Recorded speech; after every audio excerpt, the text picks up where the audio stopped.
Radhiyallahu anhu menghalang ayahnya duduk di atas alas tidur Rasulullah sallallahu alaihi wasallam. Allahu akbar.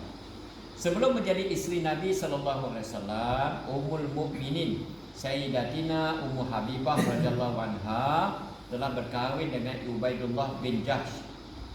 Mereka suami isteri sama-sama memeluk Islam dan juga berhijrah ke Habasyah bersama-sama. Setelah pergi ke sana, suaminya telah murtad dan mati dalam keadaan itu. Sayyidatina Ummu Habibah radhiyallahu anha telah menghabiskan zaman jandanya di Habasyah. Rasulullah sallallahu alaihi wasallam telah menghantar utusan bahawa baginda akan menikahinya di sana dan baginda Nabi bernikah melalui Raja Habasyah. Kisah ini akan diterangkan dengan lebih lanjut dalam bab ini dalam kisah isteri-isteri baginda Nabi. Selepas pernikahan tersebut, beliau telah berpindah ke Madinah. Semasa dalam tempoh perjanjian damai Hudaybiyah, ayah beliau iaitu Sayyidina Abu Sufyan radhiyallahu anhu, yang mana pada masa itu belum Islam lagi, Abu Sufyan. Sayyidina Abu Sufyan telah pergi ke Madinah untuk berbincang dengan Nabi sallallahu alaihi wasallam supaya perjanjian dapat diperkukuhkan. Di samping itu, Sayyidina Abu Sufyan telah pergi menemui anaknya Sayyidatina Ummu Habibah radhiyallahu anha. Di rumah Sayyidatina Ummu Habibah terhampar alas tidur dan Sayyidina Abu Sufyan ingin duduk di atas alas tidur itu. Abu Sufyan ni siapa? Ayah kepada Ummu Habibah. Ayah, tapi waktu itu dia belum masuk Islam lagi. Di rumah Sayyidatina Ummu Habibah radhiyallahu anha terhampar alas tidur dan Sayyidina Abu Sufyan ingin duduk di atas alas tidur itu. Tiba-tiba Sayyidatina Ummu Habibah radhiyallahu anha mengalihkan alas tidur tersebut. Tarik sak. Ayahnya nak duduk atas tu. Allahu akbar. Ayahnya menjadi heran. Sepatutnya beliau menghamparkan alas. Sebaliknya alas yang sedia terhampar itu pun dialihkannya. Ayahnya bertanya, adakah alas ini tidak sesuai untuk aku? Atau aku yang tidak sesuai untuk alas ini? Lalu engkau mengalihkannya? Ayah dia tanya. Allahu akbar.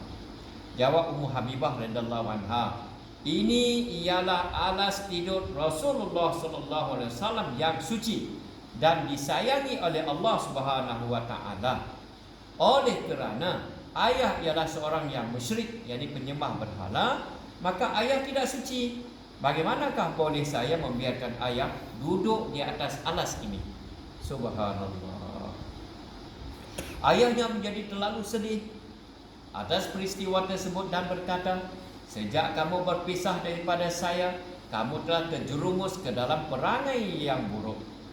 Namun dalam hati Sayyidatina Ummu Habibah radhiyallahu anha terdapat keagungan terhadap Rasulullah sallallahu alaihi wasallam. Lantaran ingin memenuhi tuntutan itu, beliau tidak mungkin membiarkan seorang musyrik lagi tidak suci, sama ada orang lain ataupun ayahnya sendiri, duduk di atas alas tidur Nabi sallallahu alaihi wasallam. Allahu akbar. Suatu ketika beliau mendengar daripada Rasulullah sallallahu alaihi wasallam mengenai kelebihan 12 rakaat solat duha. Lalu beliau mengamalkan solat tersebut dengan penuh istiqamah. Ayahnya yang disebut dalam kisah ini akhirnya telah memeluk Islam. Setelah ayahnya meninggal dunia, pada hari yang ketiga, Sayyidatina Ummu Habibah radhiyallahu anha telah mendapat minyak wangi dan memakai wangi-wangian tersebut dan kemudian berkata, saya tidak ingin dan tidak memerlukan sebarang minyak wangi, tetapi saya mendengar Nabi sallallahu alaihi wasallam bersabda, tidak harus bagi wanita berkabung lebih daripada 3 hari ke atas kematian sesiapa melainkan suaminya. Dia hendaklah berkabung ke atas kematian suaminya selama 4 bulan 10 hari. Sebab itulah saya memakai wangian supaya tidak dianggap yang saya masih berkabung.